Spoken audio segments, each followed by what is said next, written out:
نحمدہ ونصلی ونسلم علی رسولہ الکریم اما بعد فاعوذ باللہ من الشیطان الرجیم بسم اللہ الرحمن الرحیم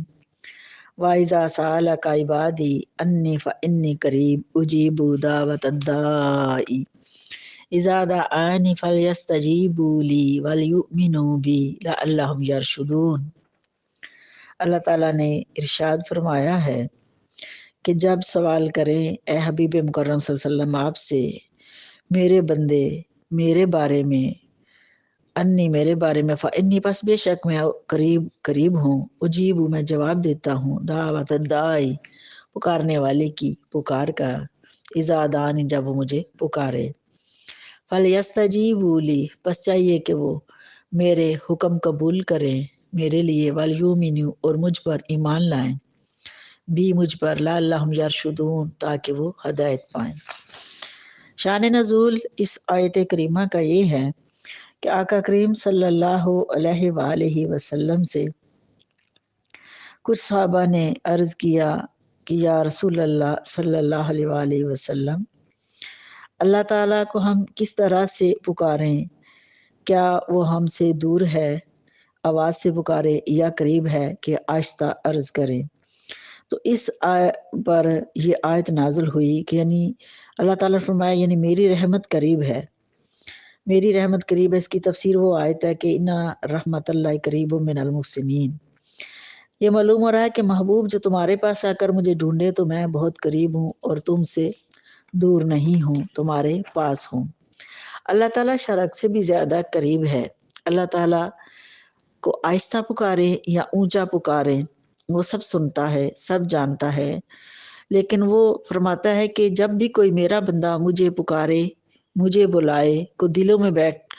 میں خیال جو گزرتا ہے اس کا، وہ بھی اللہ تعالیٰ سنتا ہے، دیکھتا ہے۔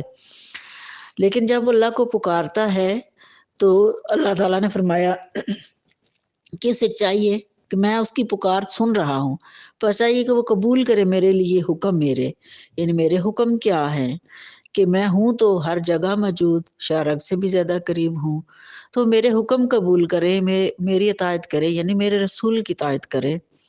اور ایمان لائے مجھ پر، یعنی وسیلہ مصطفیٰ صلی اللہ علیہ وسلم سے ہو کر مجھے پکارے تو میں بہت ہی قریب ہوں، اور میرے احکام مانے۔ احکام کیا ہیں؟ جو میرے مصطفیٰ نے بیان فرما دیے ہیں، جو حکم میرے حبیب صلی اللہ علیہ وسلم نے آپ تک پہنچائے ہیں، ان کے ذریعے تو مجھے بھی پکارو اور اسی طریقے سے مجھ پر ایمان بھی لاؤ جیسا میرے محبوب نے آپ کو سکھایا ہے، اور میرے محبوب کو ماننا ہی مجھے ماننا ہے، تاکہ تم لعلہم یرشدون ہدایت والے ہو جاؤ، تو نہیں تم ہدایت سے ایمانوں میں پالو گے۔ میں دور نہیں ہوں، رب فرماتا ہے میں دور نہیں ہوں، میں ہر وقت قریب ہوں، ہر لحظہ قریب ہوں۔ تم دلوں میں پکارو، دلوں میں تمہارے خیال بھی گزرے تو بھی میں سنتا ہوں، میں تمہاری ہر بات کو سنتا ہوں، دیکھتا ہوں، سمجھتا ہوں۔ تم مجھے اونچی آواز میں پکارو یا تم آہستہ پکارو، میں تمہاری دلوں کی پکار بھی سنتا ہوں۔ ہاں، کسی کی دعا قبول ہو جاتی ہے، کسی کی نہیں ہوتی، تو وسیلہ مصطفیٰ سے مجھے پکارا کرو کہ یہ طریقہ مجھے پسند ہے، کیونکہ میں نے اپنے محبوب کو آخری نبی بنا کے بھیجا ہے اور اسی محبوب کی خاطر میں نے جہان کو بسایا ہے، ورنہ تو میں پہلے بھی تھا، اب بھی ہوں، وہ رہوں گا، لیکن میں ہر وقت پاس بھی ہوں۔ جو چاہتا ہے کہ مجھے زیادہ پاس سے دیکھ سکے، مجھے پکار سکے، تو میں تو سنتا ہی ہوں، میں تو قریب ہی ہوں، لیکن تم چاہتے ہو کہ تم میرے قریب ہو جاؤ، تو میرے قریب ہونے کے لیے میں تو قریب ہوں، لیکن لوگوں تمہیں میرے قریب ہونے کے لیے کیا کرنا ہے؟ تمہیں میرے قریب ہونے کے لیے صحیح طریقے سے وسیلہ مصطفیٰ کی طرف چلنا ہے، ہدایت مصطفیٰ پہ چلنا ہے، اتباع مصطفیٰ پہ چلنا ہے، غلامی مصطفیٰ کو اختیار کرنا ہے، آخری زمان نبی محمد مصطفیٰ صلی اللہ علیہ وسلم کی پیروی کرتے ہوئے، آخری نبی مانتے ہوئے، آپ کے فرمان پر عمل کرتے ہوئے مجھے پکارو گے تو تم بھی میرے قریب ہو جاؤ گے۔ میں تو قریب ہوں لیکن تم بھی پھر میرے قریب ہو جاؤ گے۔ اُحِلَّ لَكُمْ لَيْلَةَ الصِّيَامِ الرَّفَثُ إِلَىٰ نِسَائِكُمْ هُنَّ لِبَاسٌ لَكُمْ وَأَنْتُمْ لِبَاسٌ لَهُنَّ عَلِمَ اللَّهُ أَنَّكُمْ كُنْتُمْ تَخْتَانُونَ أَنفُسَكُمْ فتاب علیکم وعفا عنکم، ہلال کیا گیا، اللہ تعالیٰ نے فرمایا قرآن کریم میں کہ ہلال کیا گیا تمہارے لیے رمضان کی راتوں کو رغبت کرنا اپنی عورتوں کی طرف، اپنی بیویوں کی طرف، کہ وہ لباس ہے تمہارا، وَأَنْتُمْ اور تم لباس اللہن، تم ان کا لباس ہو۔ عالم اللہ جانتا ہے اللہ تعالیٰ، ناکم یہ کہ تم تھے تختنون خیانت کرتے، انفسکم اپنی جانوں میں، فتاب علیکم پھر توبہ ڈالی تم پر، وعفا عنکم اور معاف کر دیا تم کو، فالآنا پس آؤ، باشروہن معاشرت کرو ان سے، وابتغوا اور تلاش کرو، ما کتب اللہ جو لکھا اللہ تعالیٰ نے، لکم تمہارے لیے۔ رمضان کی راتوں کو میاں بیوی کا ملنا پہلے منع تھا، پہلی شریعتوں میں بھی منع تھا اور یہی طریقہ کار چلا آ رہا تھا، اور تمام اہل اسلام بھی اسی پر عمل کر رہے تھے۔ شریعت مصطفیٰ میں بھی یہی اصول رائج رہا کہ رمضان کی راتوں کو میاں بیوی کا ملاپ منع تھا۔ لیکن پھر ایسا ہوا کہ چند صحابہ کہ جن میں حضرت عمر فاروق رضی اللہ تعالیٰ عنہ کا بھی نام آتا ہے اور چند ایک صحابہ کا اور بھی آتا ہے، کہ انہوں نے رمضان کی رات کو اپنی بیویوں سے ملاپ کر لیا، اور پھر اس بات پر شرمندہ ہوئے کہ ہم نے کیا کر دیا، کیونکہ روزوں کی راتوں کو تو ملاپ منع تھا، تو اب کیا کیا جائے۔ یہ بات حضور پاک صلی اللہ علیہ وآلہ وسلم کی بارگاہ میں پیش کی گئی، آپ کو بتایا گیا کہ یا رسول اللہ صلی اللہ علیہ وسلم ہم سے یہ غلطی ہوئی، تو اس پر یہ آیات نازل ہوئیں، یعنی بڑوں کی غلطیاں نہیں ہیں، یہ لغزش ہے، اور یہ لغزش نہیں بلکہ ہمارے لیے رہنمائی بن گئی۔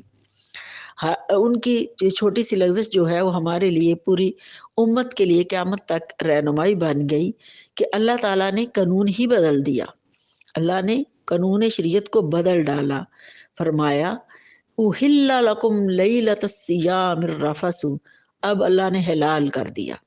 حلال کر دیا۔ کیا حلال کر دیا؟ جو چیز حرام تھی، حرام یہ تھا کہ رمضان کی راتوں کو میاں بیوی کا ملنا، ملاپ کرنا حرام تھا، اب حلال کر دیا ہے تمہارے لیے، رمضان کی راتوں کو حلال کر دیا، الی نسائکم تمہاری عورتوں کی طرف جانا، یعنی اپنی بیویوں سے ملاپ کرنا۔ یہ ایسے تو میاں بیوی کا ملنا، ایک دوسرے سے بات کرنا، لین دین کرنا تو منع نہیں تھا نا، یہی چیز منع تھی، اور اس چیز کو اللہ تعالیٰ نے پھر کیا کر دیا، صحابہ کے صدقے میں سب کو حلال کر دیا، قانون بنا دیا کہ اب وہ تمہارے اوپر حلال کر دیا ہے، اب حرام نہیں رہا، اب حلال ہو گیا ہے، کہ ہن لباس لکم، کہ وہ لباس ہے تمہارا، یعنی تمہاری بیویاں تمہارا لباس ہیں، وانتم اور تم لباس اللہن ان کا لباس ہو، یعنی شوہر بیوی کا اور بیوی شوہر کے لیے ایک دوسرے کا لباس ہیں، اور یہ لباس اس طرح ہی ہونا چاہیے جس طرح کے لباس کے اندر کوئی چونٹی، کوئی کانٹا، کوئی چیز چبھ جائے یا گھس جائے تو انسان کو آرام سے نہیں بیٹھنے دیتا، لباس سکون نہیں دیتا، وہ چبھتی ہے کوئی چیز۔ اسی طرح زندگی میں میاں بیوی کو ایک دوسرے کے لیے اس طرح خالص اور مخلص رہنا ہے کہ اس کے اندر کوئی غلط چیز نہ آ جائے، غلط تعلق جو ہے وہ پروان نہ چڑھے، کیونکہ یہ چبھن پیدا کرتا ہے۔ تو ایک دوسرے کے ساتھ کے لیے تم لباس ہو، اور لباس کا کام سکون دینا اور پردہ دینا ہے، اور میاں بیوی کا رشتہ اللہ نے ایسا بنایا۔ پھر اللہ تعالیٰ نے فرمایا علیم اللہ، اللہ تعالیٰ نے جان لیا ہے، یا جانتا ہے اللہ تعالیٰ، بے شک انکم کنتم تختنون، جو تم نے خیانت کی، یعنی صحابہ کرام کی طرف اشارہ فرمایا کہ جنہوں نے یہ کام، جن سے حرکت ہوئی، ان کی اس خیانت کو، یعنی جو منع تھا انہوں نے خیانت کی ہے، لغزش ہوئی ہے۔ اللہ تعالیٰ جانتا ہے انفسکم، جو تمہارے اپنی جانوں میں یہ کام کیا، تو اللہ نے فرمایا فتاب علیکم، میں نے تو تمہاری توبہ قبول کر لی، سبحان اللہ، میں نے تم پر توبہ ڈالی، توبہ کی توفیق دی، تمہاری طرف رجوع کر لیا رحمت سے، وعافا معاف بھی کر دیا انکم تم کو، یعنی اللہ تعالیٰ نے ان کی توبہ قبول کر لی اور معاف بھی کر دیا، معافی کا اعلان قرآن نے کر دیا، اللہ نے کر دیا ہے۔ اب کوئی ماں کا لال یہ جرت نہیں کر سکتا اور نہ کرنی چاہیے، وہ ایمان سے خارج ہو جائے گا کہ نعوذ باللہ دیکھیں جی ان سے یہ خطا ہوئی تھی، یہ ہوا تھا، نہیں، یہ لغزش ان کی ہمارے لیے رہنمائی بن گئی، ورنہ یہ امت